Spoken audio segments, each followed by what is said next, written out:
샬롬. 오늘도 하나님 말씀 앞에 나오신 여러분 환영합니다. 이렇게 기도하겠습니다. 하나님, 오늘도 우리에게 귀한 하나님의 말씀을 주시니 감사합니다. 이 말씀을 들으면서 우리의 영혼이 하나님의 놀라운 능력으로, 하나님이 주시는 소망으로 가득하게 하여 주시옵소서. 우리의 영혼은 스스로 힘을 낼 수 없고 죄악에 항상 넘어져 있습니다. 그래서 하나님이 필요합니다. 하나님의 도우심이 간절합니다. 말씀 가운데 역사하여 주시옵소서. 예수님의 이름으로 기도했습니다. 아멘. 오늘 함께 살펴볼 말씀 베드로전서 1장 1절에서 7절. 베드로전서 1장 1절에서 7절을 살펴보도록 하겠습니다. 오늘도 성실하신 하나님을 찬양합니다. 오늘부터 새롭게 베드로전서를 살펴보겠습니다. 베드로전서에 대해서 한마디로 말씀을 드리자면 성실하신 하나님을 소개해주고 있습니다. 베드로는 고난과 고통 앞에 있는 신자들에게 성실하신 하나님을 소개해주면서 우리도 그렇게 살아야 된다라고 말해줍니다. 그렇습니다. 하나님이 성실하게 이뤄놓으신 구원을 바라볼 때에 우리는 성실한 삶, 성실한 믿음을 살아갈 수 있습니다. 세상이 우리를 향해서 이리저리 흔들리게 하고 넘어지게 할지라도 성실하신 하나님, 그분이 주시는 구원을 바라볼 때 우리는 미동 없이 또 흔들리지 않고 굳건하게 이 구원의 길을 나아갈 수 있는지 믿습니다. 그런 점에서 베드로 사도는 신앙을 가짐으로 인해서 세상과 다른 삶을 사느라 고통받아야 하는 신자들에게 위로의 편지를 쓰고자 합니다. 한국에서 지금 우리 신자들이 기독교인이기 때문에, 신자이기 때문에 많은 어려움을 감내해야 되는 상황인 것은 이 편지가 우리에게 많은 위로를 줄 수 있다는 것을 말해 줍니다. 그렇게 우리가 본문을 한번 살펴보도록 하겠습니다.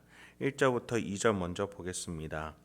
예수 그리스도의 사도 베드로는 본도, 갈라디아, 갑바도기아, 아시아와 비두니아에 흩어진 나그네 곧 하나님 아버지의 미리 아심을 따라 성령이 거룩하게 하심으로 순종함과 예수 그리스도의 핏부림을 얻기 위하여 택하심을 받은 자들에게 편지하노니 은혜와 평강이 너희에게 더욱 많을지어다. 베드로는 고대 편지 형식에 따라서 인사말을 먼저 전해요. 예수님의 수제자이자 예수님 승천 이후의 교회의 수장이자 대표자로서 곳곳에 흩어져 있는 신자들에게 메시지를 전합니다. 이때 특별한 고난이나 순환이 있었기 때문에 썼다기보다는 일상적인 신앙생활의 권면과 위로의 내용입니다. 그런 가운데 베드로는 고난을 이야기를 하고자 한다는 것이에요. 일상적인 편지인데 신자에게는 고난이 있다라는 겁니다. 그런데 이 인사말에서 이 받는 이, 그러니까 이 편지를 받는 이를 지칭하면서 두 가지를 말해줘요. 첫 번째는 순종함과 택하심이 있는 자들이다. 그렇습니다. 우리가 신자가 된 것은 하나님이 나를 뽑아서 신자가 되게 해주셨다라는 겁니다. 그래서 고난과 피해가 있어도 나를 뽑아주신 하나님께 순종할 수 있게 되는 겁니다. 하나님이 우리 신앙의 시작점이시지 결코 내가 시작한 신앙이 아니라는 거예요. 그래서 우리는 내가 힘들고 어려운 상황이어도 하나님이 이끌어 주시고 하나님이 보살펴 주신다라는 믿음을 가질 수 있는 것이죠. 내가 시작한 것이 아니라 하나님이 시작하셨기에 가능한 것이라는 사실 기억하시기 바랍니다. 그렇습니다. 하나님의 택하심. 그래서 두 번째는 우리의 순종함이 있는 것이 우리 신자의 모습이겠습니다. 여러분, 우리가 이제 12월이 시작이 됐죠. 한 해를 돌아보게 될 겁니다. 내 신앙, 내 열심으로 가져온 것인지 아니면 내가 중간에 지치고 힘들어서 포기하고 내려놓으려고 할 때마다 하나님이 세우셨는지 우리가 돌아봤으면 좋겠어요. 어떠세요? 그렇죠. 하나님이 우리를 이끌어 오신 것, 여러분도 저도 누구나 함께 고백할 수 있게 될 겁니다. 그렇습니다. 신앙생활은 내가 하는 게 아니에요. 하나님이 해주시는 거예요. 그래서 감사가 절로 나오는 것이죠. 나는 못하겠다고 하지만 하나님이 끌고 와주셨어요. 교회 생활뿐이겠습니까? 가정, 직장, 일상 모든 영역에서 하나님이 내가 신앙인으로 살아갈 수 있게 인도해 주셨어요. 신실하신 하나님 때문에 신실한 올 한 해를 살 수 있었던 겁니다. 그래서 우리의 신앙은 내가 중심이 돼서는 안 돼요. 하나님이 지금 하시는 일을 기억하고 계셔야 됩니다. 하나님은 지금 여러분을 위해서 신실하게 일하고 계세요. 구원을 만들어 가고 계세요. 하나님은 지금 여러분을 위해서 이렇게 일하고 계십니다. 특히 베드로는 본문 속에서 그것을 예수 그리스도의 핏불임이다라고 말해주고 있습니다. 예수가 우리를 위해 죽으시고 우리보다 앞장서서 부활하시고 더 나아가 하나님 보좌 우편에 앉아 계심으로써 우리가 가야 될 영혼의 그 길을 미리 열어놓으셨다라는 거예요. 여러분, 그것을 믿으셔야 합니다. 그게 핏부림이에요. 이 길에 순종하면서 오늘 우리가 성실하게 살 수 있는 이유는 하나님이 성실하게 그 길을 열어놓으셨기 때문이에요. 우리가 특히 여러분 각자 개개인이 여러분의 삶 속에서 이 핏부림의 그 길을 갈 수 있기 때문에 우리가 그래서 성실하게 오늘도 살아갈 수 있는 겁니다. 우리의 앞길은 문제와 역경, 죄악과 악함이 가득하지만 예수의 핏부림으로, 예수의 피가 그 길에 뿌려짐으로써 그 길에 악한 것들이 떠나가고 순전하고 온전하고 하나님의 선물들이 가득한 길이 됐다라는 사실 기억하시길 바랍니다. 그래서 베드로는 3, 4절에서 인사말을 이어가면서 이렇게 예수 그리스도의 핏부림에 대해서 설명해 줍니다. 우리 주 예수 그리스도의 아버지 하나님을 찬송하리로다. 그의 많으신 긍휼대로 예수 그리스도를 죽은 자 가운데서 부활하게 하심으로 말미암아 우리를 거듭나게 하사 산 소망이 있게 하시며 썩지 않고 더럽지 않고 쇠하지 아니하는 유업을 있게 하시나니 곧 너희를 위하여 하늘에 간직하신 것이라. 이게 여러분이 걸어갈 길이에요. 베드로는 지금 신자들에게 고난에 대한 위로를 편지를 전하려고 하는데 택하심과 순종함이 있는 자들이여 하면서 너희에게는 이 길이 있지 않느냐라고 말하고 있는 겁니다. 그런데 1절에서 베드로는 나그네라는 단어를 썼습니다. 우리가 이 베드로 전서를 살펴볼 때 나그네라는 단어가 많이 나오는 것을 보시게 될 거예요. 여러분, 나그네는 어떤 사람이에요? 지금 있는 그 자리가 자신의 집이 아닌 사람입니다. 즉 목적지가 있고 그 길을 향해 나아가고 있는 사람이 나그네예요. 그렇습니다. 우리는 예수의 피 뿌리신 그 길을 걷는 자들입니다. 결코 이 세상 이 땅이 우리의 본향집이 아니에요. 우리의 고향이 아니에요. 우리는 지나가는 길을 걸을 뿐입니다. 그래서 이 땅에서 뿌리를 내리려고 하면 안 됩니다. 우리의 본향집을 향해서 나아가는 겁니다. 3, 4절에 말한 바와 같이 썩지 않고 더럽지 않고 쇠하지 아니하는 유업을 받으러 가야 합니다. 그 길을 예수 그리스도의 핏부림으로 열어놓으셨어요. 성령 하나님이 지금 같이 걸어가 주고 계십니다.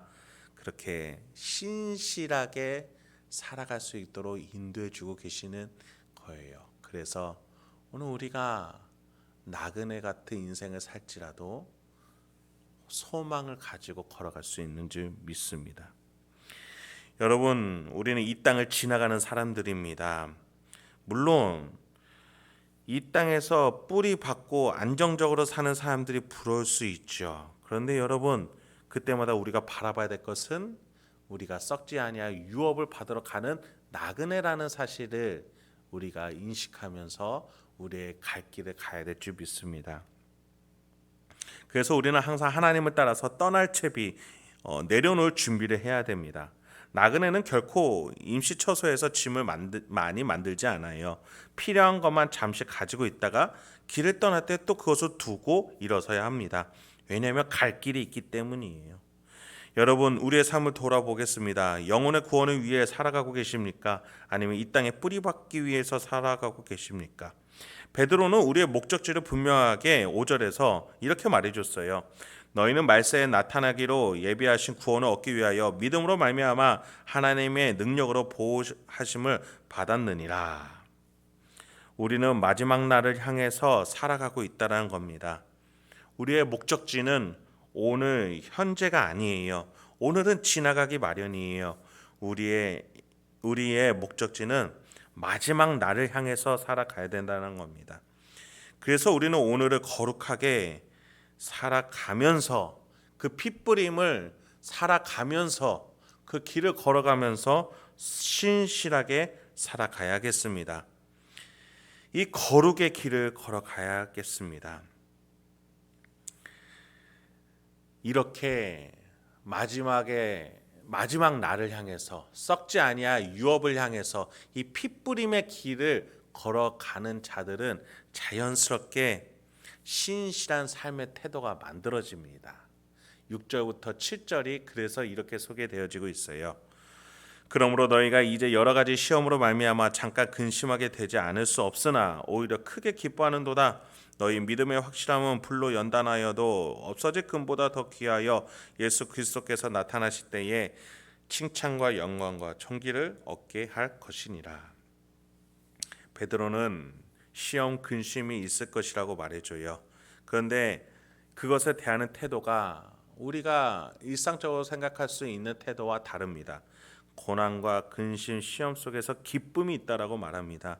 왜냐하면 하나님이 이뤄놓으신 구원이라는 마지막 날을 향해서 걸어가는 신자라면 그 믿음이 단단하기에 불과 같은 시험이 와도 잘 지나갈 것이고 오히려 그렇게 잘 지나간 것을 통해서 예수가 마지막 날에 칭찬해 주실 것이라는 믿음이 있기 때문이라는 거예요. 마지막 날에 칭찬과 존귀와 영광을 얻을 것이라고 약속이 있기 때문이에요. 그래서 신자는 마지막 날에 받을 그 얻을 영광을 바라보며 오늘 있을 고난도 묵묵하게 신실하게 살아낼 수 있다라는 것입니다. 말씀을 마치겠습니다. 여러분, 하나님은 오늘도 여러분 인생 가운데 신실하게 역사하고 계세요. 예수의 피 뿌린 그 길을 걸어갈 수 있게 마지막 날 그 받을 유업을 바라보면서 이 길을 걸어갈 수 있게 해주십니다. 우리 길 가운데 고난과 역경이 있을지라도 그것이 나중에 여러분의 믿음의 증거로서 받을 상임을 기억하시기 바랍니다. 그 날을 향하여서, 그 마지막 날을 향하여서 여러분과 저 함께 이 믿음의 신실한 삶을 살아낼 수 있게 주님의 이름으로 축원드립니다. 함께 기도하겠습니다. 하나님, 오늘도 우리에게 귀한 하나님의 말씀을 주시니 감사합니다.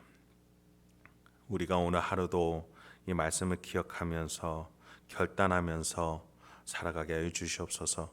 그래서 오늘 하루 삶에 그 어떤 역경과 고난, 어려움이 있을지라도 하나님의 인도하심을 따라 예수의 피 뿌리신 그 길을 우리가 믿으면서 오히려 이 고난과 역경을 믿음으로 살아냈을 때 칭찬해 주실 것을 믿으면서 오늘 하루 신실하게 살아낼 수 있는 우리 성도님들과 제가 될 수 있도록 주여 붙잡아 주시옵소서. 예수님의 이름으로 기도했습니다. 아멘.